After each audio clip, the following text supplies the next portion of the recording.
Hi, this is Diane from Style Falcon, and here's what's going on in the Style Falcon sewing studio this week.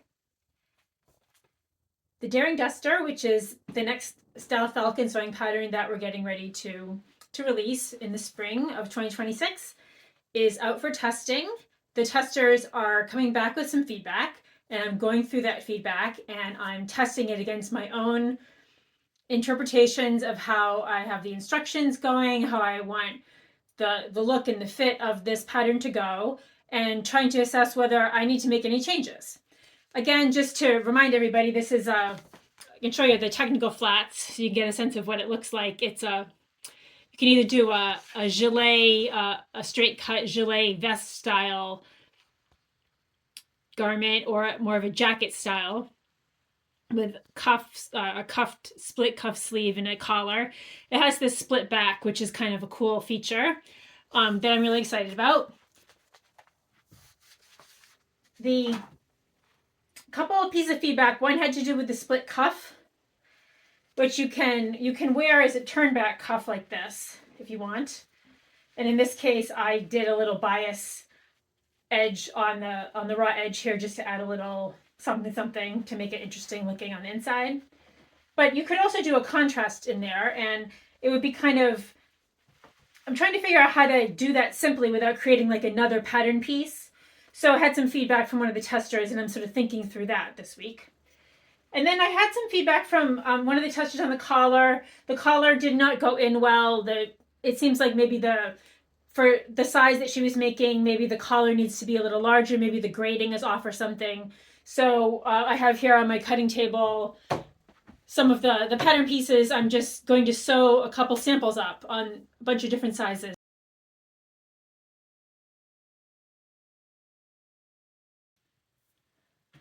Also, we have a couple of exciting things going on. We have a secret jeans trousers sew along going on. If you haven't been on a Style Falcon sew along before, they're usually organized. I do a few of them a year. Secret jeans trousers I do pretty much every year because it's the most popular Style Falcon pattern. It's always a lot of fun. It's organizing now. It's going to start at the very end of February and it's going to go through March. So if you're interested in joining, you can get started on it. You have a couple of weeks to kind of get organized, get your pattern if you don't have it, get your fabric, get yourself organized, and then it'll start. And they have like kind of a preview week, and then a week for cutting, a couple weeks for sewing, and then we have a little Zoom party at the end of March if you're interested to connect with that.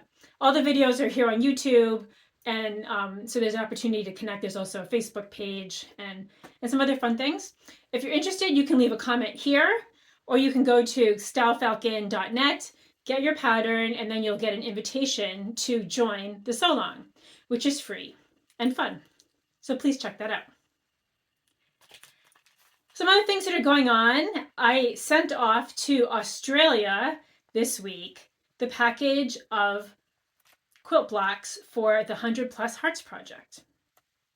I'll show you a couple of examples of what that looks like. These are the blocks that we collected for Rhonda, who's a member of the Style Falcon flock. She is a quilt designer and artist, fiber artist in Australia. She is putting together this beautiful art quilt to support and to raise awareness for heart disease in women. She herself had a rather harrowing experience with an undiagnosed heart condition, and really thought that it was important that women understood that heart disease is something that can affect women. A lot of people just tend to think that it's a man's disease, but that's not the case at all. So it was really important that she get this together. People from all over the world have been contributing. Several members of the Style Falcon flock were wonderful to contribute, and I also contributed a block in memory of my grandmother, which was a wonderful thing to do. She died of congestive heart failure. This is the last picture that I have of us together shortly before she died. And it was very touching that I was able to do this block, and I was really happy to do it in her memory. So love you, Grammy Irene.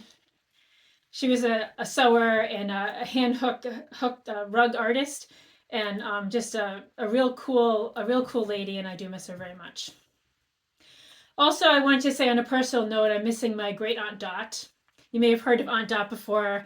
She's been someone I've written about a few times in my newsletter. She died. She died recently, and she was someone who I learned to sew. I learned to sew from her. I learned at her knee, in addition to my grandmother and some other people in my life. And I have some of her buttons and some other things that were from her stash, and I do want to use them in a project soon.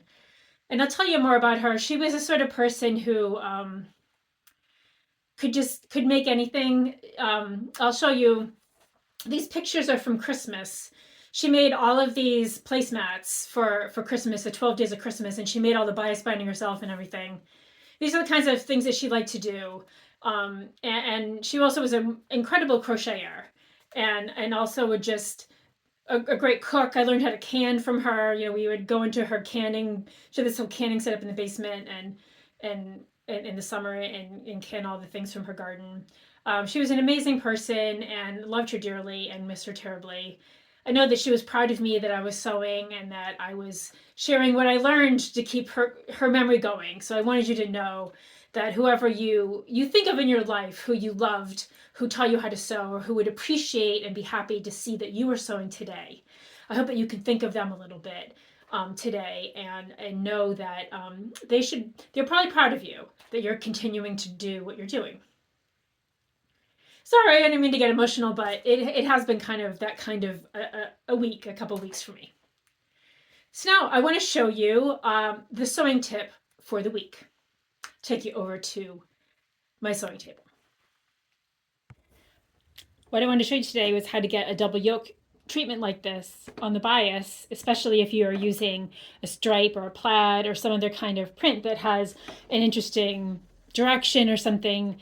If you put it on the bias, sometimes you get a really interesting effect like this. It's super easy to do, and it does require a little attention with sewing, but it's totally something that you can do. I'm going to show you how I like to do it. So what we have here, this is the yoke for the daring duster, and here of course is the grain line. This is just a piece of muslin, and here of course is the selvage over here. And normally of course you line your grain line up with the selvage that would be parallel, and that would be on grain, and that's fine. You can do that. But if you wanted to do something on the bias, you would just create a new grain line that would be running at 45 degrees to that grain line. And the easiest way to do it is just to do it this way. You can if you happen to have one of these sort of cool quilting rollers or something, you can use this 45-degree line that it has, and you can lay that on top of the grain line to draw a 45-degree angle like this, just using this purple colored pencil. And then you can mark it as bias if you want to be fancy about it, and then you line that up with your selvage. So the selvage is here. You line it up like so. And it's important that when you're doing it, it's exact. So I would measure that precisely to make sure that it's exactly equidistant to the selvage. Cut it out. And then what you want to be certain is that you're really careful about how you handle it. Anything that's on the bias is super stretchy, as I'm sure you've noticed if you've ever done any kind of bias cut garment or even bias binding. It's going to be really stretchy. So what I would do is I would use some kind of stay tape or something. You're going to want to always put some kind of stay tape or stabilizer along a neckline anyway, especially for a yoke, because you're going to do the burrito method. You're going to be pulling at that to get it out. But I would just reinforce everything to make sure that it doesn't get any kind of warped, get pulled out of order or anything like that as you go along. When you're sewing it, you have to do all four of them this way. It's a double yoke, so there's four. There's two mirrored ones. And it's split here, so when you're going to line them up so that you get that nice chevron look like we have in the sample that I showed you. Just showing you again what that's going to look like. It's still going to be shaped like this, but it's on the fabric is going to be like this, right? So that's how you end up with that, with the things on an angle, because normally, of course, seersucker is striped with the stripe parallel to the selvage, right? So that's how you get that. and you line it up. When you're sewing it, just take your time to make sure that the stripes line up in a nice way, in a pleasing way, or whatever plaid or whatever detail you have. And that's how you get a pretty cool little feature, just to add a little something something to any kind of a double yoke or any kind of other mirror image type detail that you have in a garment, a pocket, a collar, anything that adds a little something special to a garment to make it your own. Hey, thanks for watching. This is Diane from Style Falcon. See you next week.